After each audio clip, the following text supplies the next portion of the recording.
Üdvözöllek! Szekaner Zoltán vagyok, 25 éve a Debrecen Egyetem reumatológiai tanszékének vezetője. Reumatológus, belgyógyász, klinikai immunológus vagyok. Az évek folyamán több mint 1000 beteget láttam el, 12 könyvet, több mint 600 cikket írtam, illetve 1600 előadást tartottam. Ezek alapján úgy gondoltam, hogy a reumatológiát közérthető nyelven szeretném bemutatni a közönségnek, és ezért a reumatológiai betegségeket egyenként elmagyaráznám neked. Üdvözöllek a csatornán! Talán láttad az első videómat a reumatoid artritisről, ami egy gyulladásos sokizületi betegség, és folytatjuk ezeknek a gyulladásos autoimmun betegségeknek a sorát, és a következő egy olyan betegség lesz, amit a köznép úgy ismer, hogy Bechterew-kór, de gyakorlatilag van neki egy hivatalos neve is, spondilitis vagy spondylartritis, és ez talán kicsit nehezebb megjegyezni. A spondili mindig azt jelenti, hogy gerinc, tehát a gerinc kisizületeinek a gyulladásával járó betegségről, a Bechterew-kórról lesz ma szó.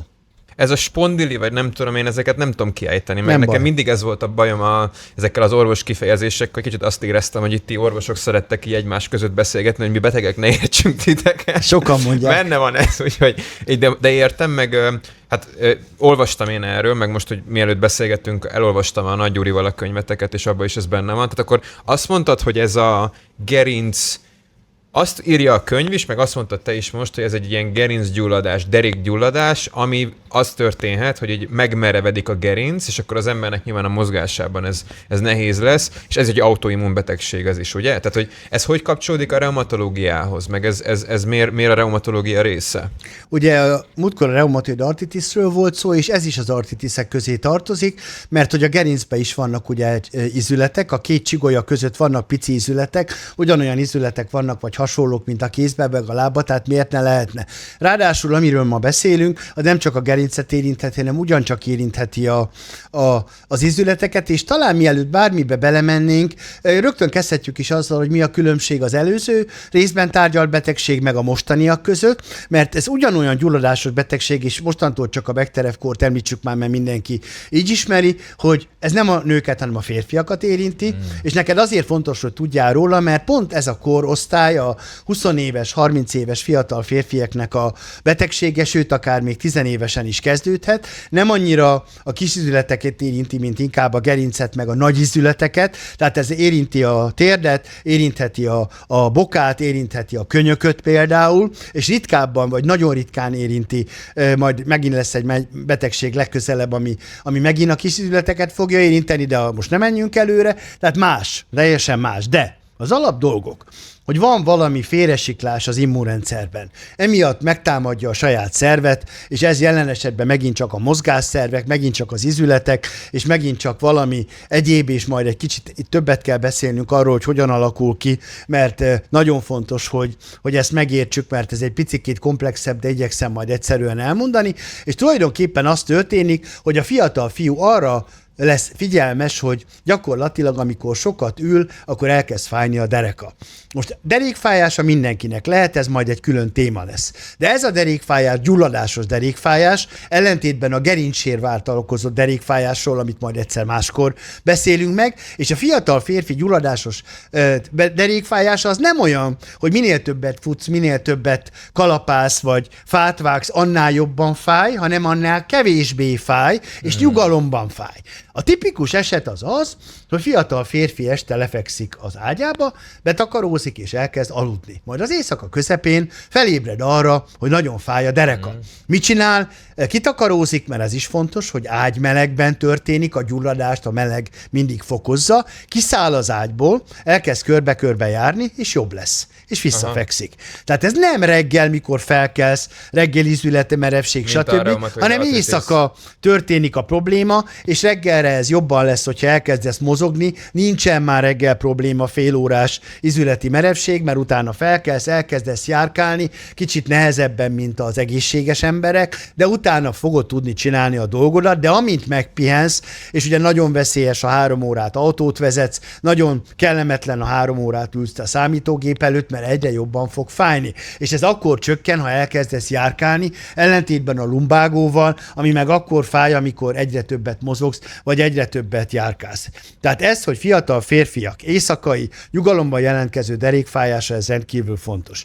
Elég gyakran társul szemgyulladással. Ez a szemgyulladás, ez reumatoidban gyakorlatilag nincsen. Tehát ez egy olyan szemgyulladás, ami nem látszik igazából semmi a szemeden, csak fényérzékenység van, állandóan hunyorogni kell, olyan, mintha ilyen szikrák lennének benne, meg egy kicsit szúródik, és ezt a szemész tudja megállapítani, hogy neked úgynevezett uveitised van, tehát be van gyulladva a szemed, be van gyulladva a szemednek az eleje, be van gyulladva a szemgolyód, hogyha így fogalmaznék, és ez általában társulhat ezzel. Tehát tulajdonképpen itt egy ilyen éjszakai derékfájás van. Van egy másik típusa a bekterevnek, amikor pedig a nagyizületek érintettek, a csípők, a térdek, a vállak, a könyökök, esetleg a bokák. Ez nem biztos, hogy szimmetrikus lehet, inkább aszimmetrikus lehet. Tehát még egyszer, reumatoid artritis, nők, szimmetrikus, kisizületi gyulladása, reggel fel kell, sokáig merev. Férfiak, fiatal férfiak, éjszakai derékfájása, meg a nagyizületeknek a gyulladása, meg esetleg a szemed begyullad, ez pedig a bekterevkor.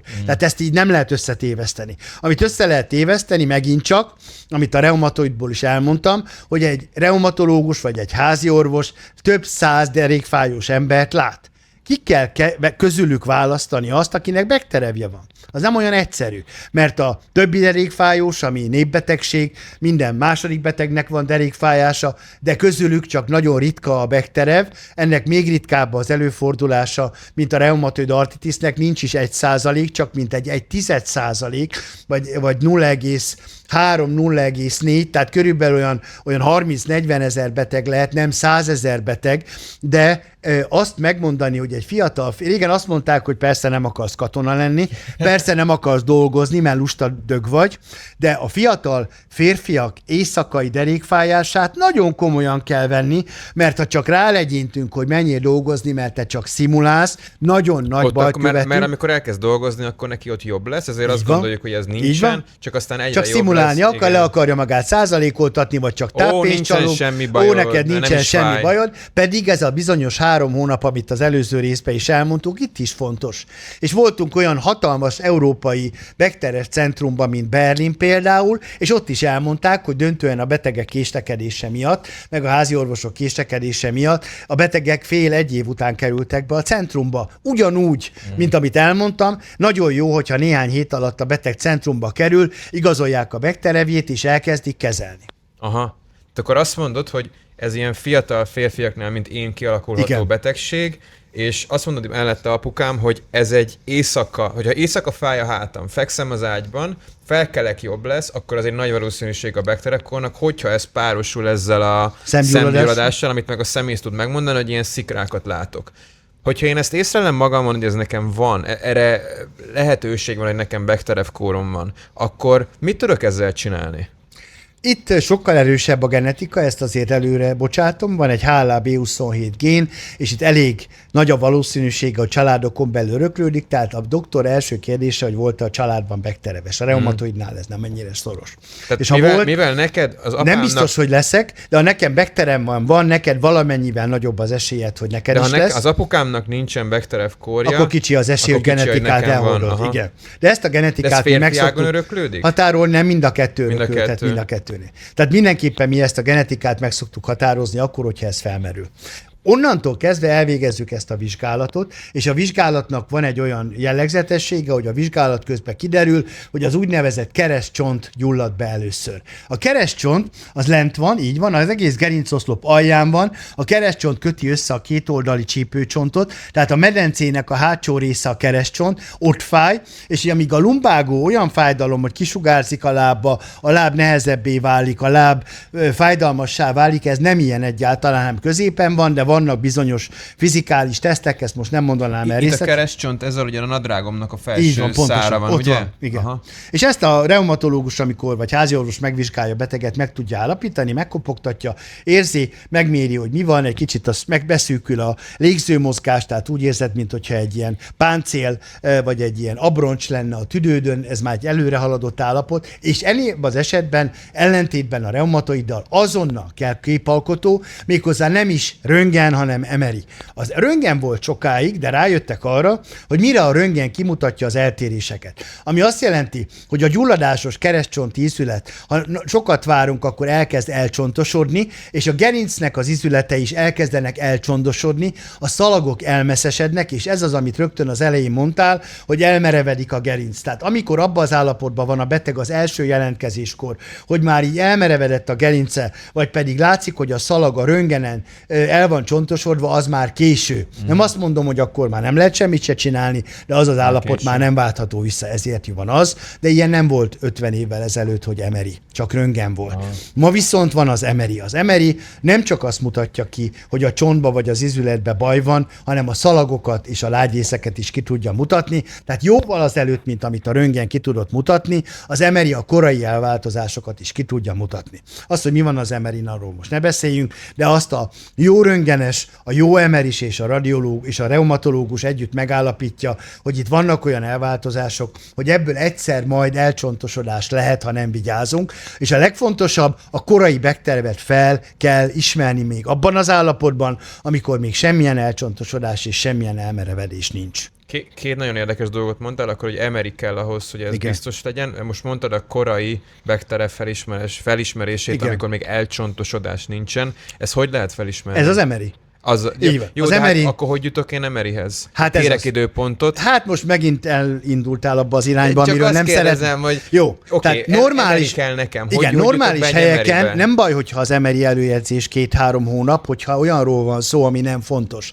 De a red flagek Persze. azt jelentik az orvoslásban, nem csak itt, hogy olyan esetek, amiket ki kell emelni a többi közül, és sürgősségiek. A reumatoid artritis és a bekterevkor red flagek. Nem lehet az, hogy betesszük a bektereves fiatalembert a többi másik 100 000 reumabeteg közé, azt majd 3 hónap múlva kap egy időpontot a reumatológushoz, megint 3 hónap után kap egy időpontot az MRI-re. Ez nem lehetséges. De biztos ezt mondja a többi orvos is, nem, hogy az ő szakmájában lévő Biztos, hogy betegeket ezt kell mondja, de nem előtérbe minden, helyezni. de nem. Körülbelül a betegségek körülbelül 10%-a tartozik a red flagek vagy a vörös zászló közé. Ez ki dönti el, hogy mi a red flag? Hát ez így kialakul. Például eldöntötték azt, hogy a daganat kivizsgálásnak 2-3 héten belül meg kell történnie. Azt mindenki tudja, hogy a daganat az egy red flag. Mindenki tudja, hogy az infarktus, a stroke az egy red flag. Mindenki tudja, hogy a súlyos tüdőgyulladás az egy red flag, de bocsáss meg, hogyha neked körülbelül 4 éve fáj a térded, mert fociztál, az nem red flag. Tehát az a baj, hogy az egészségügynek a szervezettsége, és tényleg egy percnél többet erről ne beszéljünk, mert ez nem ide tartozik, az úgy jött létre, hogy minden betegség egyformán fontos. Teljesen igazad van. Egy betegnek a saját betegsége a legfontosabb. De erre el kell róla feledkezni. Tehát nyilván vannak objektív markerek, amik azt mondják, hogy ha bekterev kórral nem csinálok valamit 3 héten belül, és elcsontosodik a fiatalembernek a gerince 20 éves gyereknek, az óriási nagy baj. Ezzel szemben, most bocsánat, megint azt mondom, hogy itt már az előző részben is, egy 80 éves néni várhat 1-2 hónapot azért, hogy bekerüljön egy reumatológushoz, mert neki fáj a térde. De neki is nagyon rossz, mert neki is fáj, de ezt nem lehet, tehát ezt mi tudjuk, hogy mely reumatológiai betegségek tartoznak a sürgősségi kórképek közé, és melyikek a vöröszászlós kórképek, a derékfájós között is kétféle van. Tehát van olyan a derékfájásnál is, hogy a beteg sürgős állapotban van, mert mozgásképtelen, azonnal be kell szállítani, mentőt hívnak hozzá, és lehet az, hogy fociztam, és egy kicsit fáj a derekam, de... Azt mondod, hogy sürgősségi esetek, meg minden, meg mondtad, hogy nyilván minden betegnek a saját betegsége a legfontosabb. Ez most kicsit ilyen morális kérdés, és így eltérve így egy kicsit a bekterevkortól, csak egy nagyon gyors kérdésem, ez felmerült bennem. Akkor ez baromi nehéz lehet az orvosoknak, hogy állandóan úgymond priorizálni azt, hogy most ki a kevésbé fontos beteg, ki a jobban fontos beteg. Tehát, hogy állandóan van egy ilyen morális kérdés ebben, hogy akkor most úgymond melyik kezembe harapjak először. Ki az, akit háttérbe sorolok azért, hogy a másikat meg tudjam gyógyítani? Azért nem morális, mert ez tőlünk nyugatra egy teljesen igaz, hogy gépiesebb dolog. Ha az objektum nagyobb, mint a szubjektum, tehát több objektív indikátort vagy paramétert teszek be, akkor kevesebb lesz a szubjektív elfogultság. Mi az, hogy objektív? Az objektív azt jelenti, hogy Azt én értem, tudom, csak, hogy mik a sürgősségi betegségek, megtanultam az egyetemen, és ezt a társadalomnak is tudnia kéne. Magyarország ebben is egy kicsit hátrébb van. Itt az van, mert ezt tanultuk évtizedekig, évszázadokig, hogy az én betegségem a legfontosabb, és ezt különböző dolgokon megpróbálták megolajozni. Felhívnám a figyelmet majd, hogy a következő, vagy az egyik blog, ami a Facebookról szól, az a hálapénzről szól, Tehát tulajdonképpen mindenki megpróbál első lenni, de ugyanez van a tejboltban is, hogy mindenki megpróbál első lenni. Ehhez képest az orvosnak tényleg objektíven és a tudomány legújabb állása szerint kell döntenie, és azt mondani, hogy magának holnapra kell az időpont, maga várhat még 2-3 hetet. Ez át fog alakulni, és ez meg lesz. És egyébként a betegek többsége, aki idejön például Debrecenben, megérti, hogy ő nem kell, hogy holnap bejöjjön, mert elég, ha jövő héten jön be, magának viszont holnap itt kell lennie. Mert vannak aztán még az ennél is súlyosabb krízisállapotok, amiről lehet szó majd megint, és ezek abszolút sürgősséget igényelnek. Az ilyen beteg felhív reggel, hogy ez van, az van, amaz van, szétmegy a veséje, egyéb problémák vannak, akkor annak másnap vagy még aznap bent kell lennie.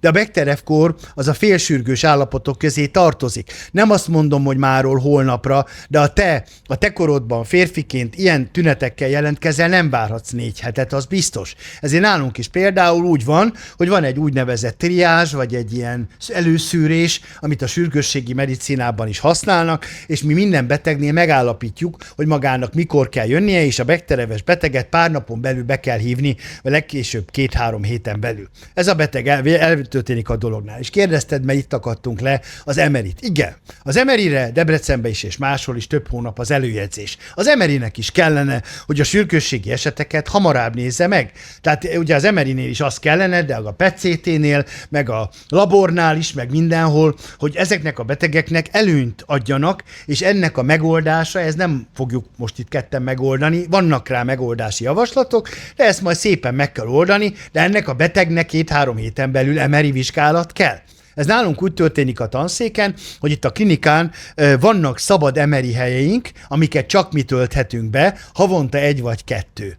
És arra tartjuk fent, hogyha beesik egy ilyen beteg, akinek sürgősen kell emeri, akkor legyen időpont, és ne kell neki például egy Bechterew-es beteget, akkor küldesz. Igen, a másik lehetőség, hogy felhívjuk a radiológust és szólunk neki, de minden, ami nem szabályszerűen működik, hanem ilyen urambátyám módon, meg összeköttetés, meg barátság alapján, az felborítja a rendszer, tehát ennek valahogy úgy kellene lennie, hogy a sürgős esetek, mint ahogy van a gyors track, azok sürgősen kapjanak, a másik nem. Megvan az emeri, megcsináljuk ezt az antigént is, ezt a genetikát, amit mondtam, mert a B27 genetika nagyon fontos lehet, ebből a 2-ből és az említett tünetekből megvan a diagnózis. Aha. Nincs mese. Mondtad ezt, hogy ha egy fiatal ember, mint nekem, elkezdődik a derékfájásom, akkor ezt el kell kezdeni diagnosztizálni, de említetted ezt, hogy azért ezeknél, ebben a korosztályban és főleg a férfiaknál ez az ilyen spongyát rá, meg katona dolog, meg menjél dolgozni, meg kicsit fáj a hátam, tehát őszinte leszek, és úgy, hogy egy egészségtudatos ember vagyok. Most nekem egy picit elkezdene fájni a hátam, hát biztos, hogy nem mennék egyből orvoshoz, ám elmúlik az, meg hát lehet, hogy meghúztam, stb. Jeges vizet rá, hogy volt ez, igen, krumplit raktak rá. Tehát, hogy lehet szerinted ezt az ilyen tudatosságot nevelni egy picit így a betegekben, hogy ne vegyük félváról ezt, és főleg mondjuk a fiatal férfi generációban, hogy lehet ezt úgy kommunikálni, hogy ez fontos, tehát hogy ne vedd ezt félváról. Egészségnevelés és egészségtudatosság, és nem megyünk messzire, ezt a mostani blogsorozatot azért csináljuk, mert évek óta se a tévében, sehol ilyen jellegű műsorok nincsenek. Amikor én fiatal voltam, rengeteg egészségügyi felvilágosító műsor volt a tévében, ezek szépen elmaradtak, a napi sajtót más nem nagyon olvassa senki, az internetes sajtóm és a te Z-generációd által olvasott felületeken, majd mondd meg egyszer, menjél haza, és nézd meg, hogy egy hét alatt hány darab reumatológiai témájú videót vagy bármit látsz. Az nem generálja a klikkeket. Az nem generálja a klikkeket. Ezért gondoltam én is azt, és szerintem más szakmákban is fognak ilyenre gondolni, hogy valamilyen szinten ezt vissza kell hozni. És lehet, hogy ezt a mi videónkat ellentétben a te videóiddal nem a fiatal fiúk fogják nézni, de a páran megnézik, és ez majd megy tovább, kell azért az iskolákban is. Meg a hagyományos dolgok. Már nem csak, tudom, én is szeretem a digitális életet, de már nem csak ez van, hát ott továbbra is vannak iskolák, óvodák, iskolákban vannak világos előadások, hát erről kell beszélni, nem a sok egyéb marhasságról. Tehát nyilvánvalóan az egészségnevelés nagyon fontos, azok a családok, vagy azok az emberek, akinek a környezetében barát vagy ismerős van már, akinek ez a betegsége van, az fogja tudni. A többieknek meg kell tanítani, és hát remélem emiatt, hogy ezt is, meg más hasonló felvilágosító iszéket sokan fognak nézni. Én nagyon hiszem azt, hogy egyébként például így a YouTube-nak is, meg ezeknek a közösségi média platformoknak lehet oktató szerepe, hogyha ezt jól használják. Az a baj, hogy ezt rengetegen nem erre használják, hanem arra, hogy hírnevet szereznek maguknak, követőket szereznek maguknak. Ezért nagyon szeretem azt, amit te csinálsz, hogy akkor ezt mondod, meg csinálod, meg akkor oktassuk az embereket. Én is azért csinálom, amit csinálok, mert szerintem ez egy jó felület erre. Itt a YouTube nagyobb jelenleg, mint bármelyik tévé, nagyobb jelenleg a YouTube, többen nézik a YouTube-ot, mint a Netflixet, amit úgy tartunk, hogy úristen, és mondjuk tegyük fel, Magyarország 9,5 millió lakosából szerintem az embereknek legalább a fele néz rendszeresen YouTube videókat, úgyhogy szerintem nagyon jó ez a kezdeményezés, és remélem, hogy ezt többen el fogják ezt kezdeni, hogy beszéljünk erről, beszéljünk hasznos dolgokról, és ne csak a, nem tudom, cicás videókat, meg a feneküket rázó, táncoló csajokat nézzük a közösségi médián. Persze Virág elvtárs is elmondta a tanúban, hogy szerénység,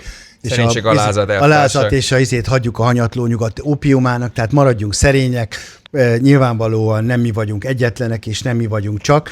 És akkor elérkeztünk oda, hogy ugye megvan ez a betegség, elküldtük a beteget, ott van a beteg, megkapta az időpontot, megvan az MRI, minden miatt túrót csináljunk.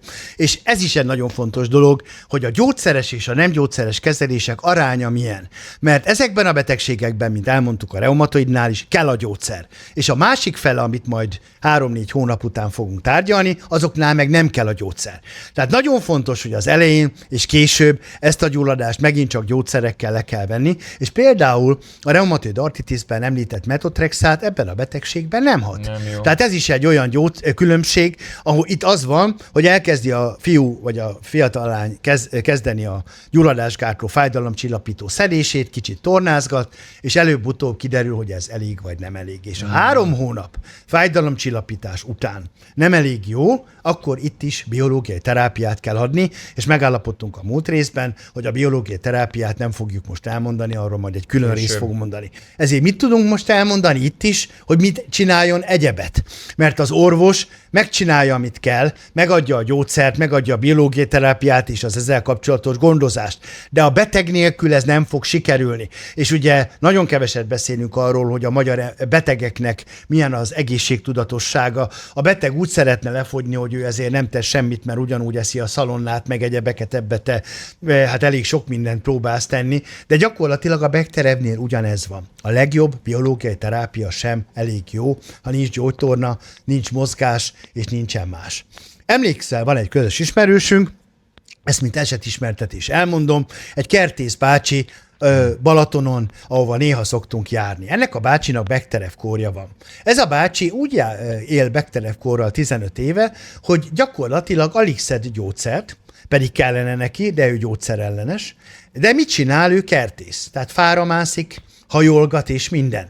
És nem jó, mert el van merevedve a gerince, de majdnem jól tudja használni ezt a botmerev gerincet, mert annyit mozog, annyit tornászik. Ez nem arra utalt, amit most mondok, hogy meg lehet úszni a gyógyszert, mert nem lehet megúszni a gyógyszert, hanem ez egy bizonyíték volt nekem arra, hogyha valakinek olyan a foglalkozás, amiben nagyon sokat mozog, nagyon sokat tornászik, az nagyon sokat hozzá tud tenni ahhoz, hogy ne tolószékbe végezze, és ne teljesen rokkant legyen. Tehát mi hozzáadjuk a gyógyszert, de a betegnek kutya kötelessége, és azt nem is beszéltünk arról, hogy nem csak a lenti részét érintheti a gerincnek, hanem ritkábban a nyakat is. Ha a nyak elmerevedik, az borzasztó. Nem csak azért, mert mondjuk van olyan betegünk, aki mondjuk fuvolista vagy hegedűművész, és nyilvánvalóan ahhoz a nyak nem lehet merev, mert nem tud mit csinálni, vagy az autóba tolatáskor, ha nincs tolatókamerát, hogy fogsz tolatni, mert nem tudsz hátra nézni az autóban. Tehát a nyak merevsége az még rosszabb, mint a gerincnek a lenti gerincszakasz merevsége.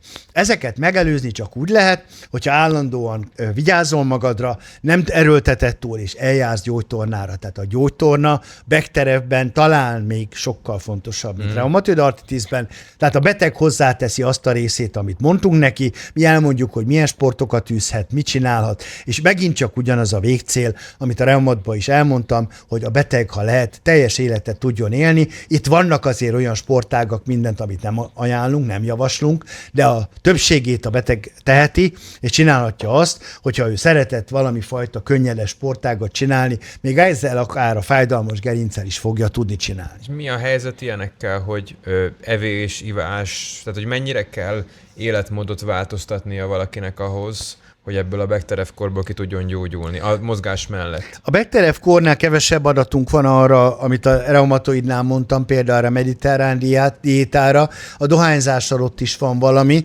Valószínűleg azért, mert a gerinc más, mint ezek a kis izületek, és az egész folyamat is más, meg az egész kialakulás is más. Itt azok a dolgok, amiket mondtam, a halolajról, meg a mediterrán diétáról talán kevésbé fontosak. Itt egyetlen egy, amit ki kell mindig emelni, az ez a bizonyos mozgás és a sport és a torna. Ez, ami biztos, hogy egy gerinc elmerevedésénél nagyon-nagyon-nagyon fontos. Itt kevesebb olyat tudnék neked mondani, hogyha ezt vagy azt az ételt teszed, vagy ezt vagy azt a dolgot csinálod, akkor jobb lesz biztos, mint hogyha nem csinálod. Természetesen nem csak a Bechterew-nél és nem csak a reumatoidnál, hanem nagyon sok egyéb betegségnél azért ez az egészséges táplálkozás, viszonylag kiegyensúlyozott táplálkozás, egészen az egy pohár vörösborig, ez mindenütt így van.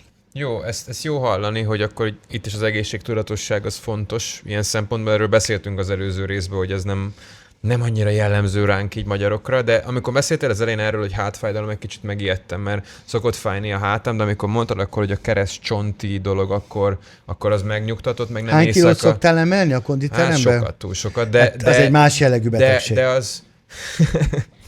az mentális. Nem is úgy értettem. Tehát ezt úgy tudnám megmagyarázni, hogyha egy valaki tegnap focizott és rosszul rúgott a labdába, és fáj a bokája, ott nem kell Bechterevet keresni. Ha a Szekanec Máté elment a konditerembe, felemelt 130 kilót és meghúzta a hátát, nem kell Bechterevet keresni. Tehát két nagyon fontos dolog van az orvostudományban. Egy, hogy a gyakori betegségek gyakoriak, a ritkák meg a ritkábbak. Tehát ha van banális oka annak, ami van, akkor nem a legrosszabbat kell keresni. Tehát ha fáj a fejed, és érzed, hogy egyre rosszabb a látásod, akkor szemüveget vegyél, és nem kell elmenni az agydaganatodat kivizsgálni. Ez nagyon fontos. A másik, hogy sorba kell állítani a valószínűségeket. Tehát, hogyha valakinek azért fáj a derek a fiatal férfi, mert minden nap 2 messzesvödröt cipel egy építkezésen, akkor az amiatt fáj a dereka. És ha valakinek volt már a családban Bechterew, vagy éjszaka fájdogál és felkelés, amiket elmondtam, akkor kell Becterewre gondolni. Én mindig azért azt is szoktam mondani, nem baj az, hogyha valaki a rosszabbra gondol, eljön, megnézzük, és azt mondjuk, hogy nyugodjon meg, uram, magának csak azért fáj a dereka, mert túl sokat emel a konditerembe, és nyugodjon meg, magának nincsen Becterewje. Ez sokkal jobb annál, mint a fordítva, amit az elején mondtunk, hogy valaki lepasszolja, és azt mondja,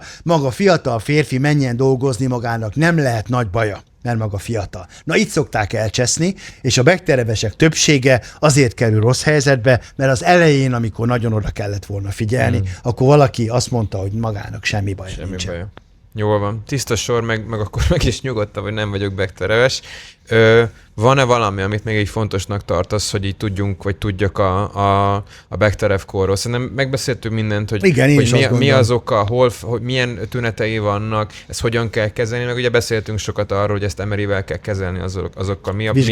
Vagy vizsgálni, hogy ezzel mi a probléma. Beszéltünk a gyógyszeres kezelésről, és akkor a végső pedig ugye a biológiai terápia, amit majd egy későbbi részben ott arra gondoltam, beszélni. hogy ezeket a betegségeket végigvettük, mindegyiknek ott lesz majd a biológiai terápia, akkor egyszer tartunk majd egy biológiai terápiás. Jó van. Köszönöm szépen, apukám. Én is köszönöm, szuper.